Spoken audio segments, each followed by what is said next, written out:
J'ai vu des hommes voir ta grâce, être à l'affront, vouloir t'élever, avoir le désir de saisir ton onction.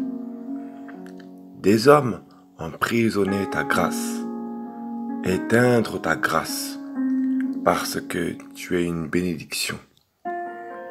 J'ai vu des hommes, des troupeaux s'élever. Combien ont reçu la grâce et se sont élevés? Combien ont vu ta grâce et n'ont pas désiré saisir la bénédiction de te donner tremplin? Combien s'enorgueillissent? On reconnaît l'empreinte du potier.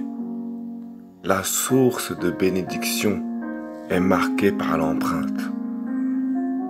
La source assure sa vie, l'empreinte de la guerre. Son âme est marquée par le témoignage. La source a l'empreinte du feu. Elle ruisselle de vie. L'empreinte de l'homme est mélangée. Il y a l'empreinte de son maître. Mais l'empreinte du potier est originale. On recherche sa source. Le langage de la marque de l'homme s'entend. La marque de l'homme est reconnaissable. On ressent cette pâte épaisse. Mais l'empreinte du potier est d'en haut. L'empreinte du potier est simple pour l'esprit.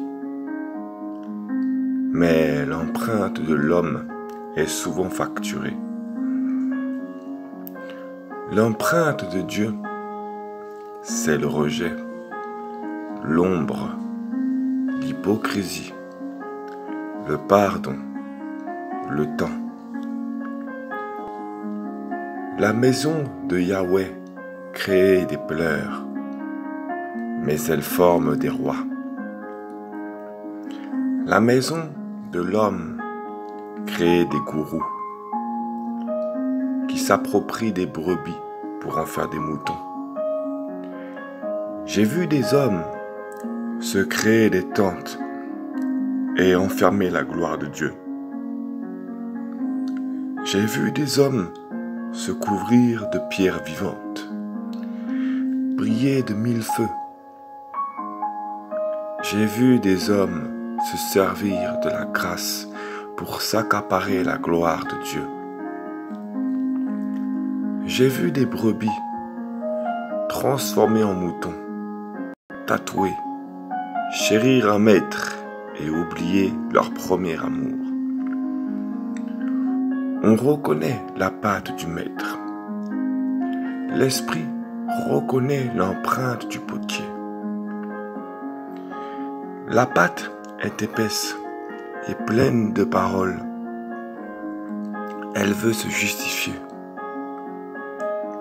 L'amour l'a façonnée.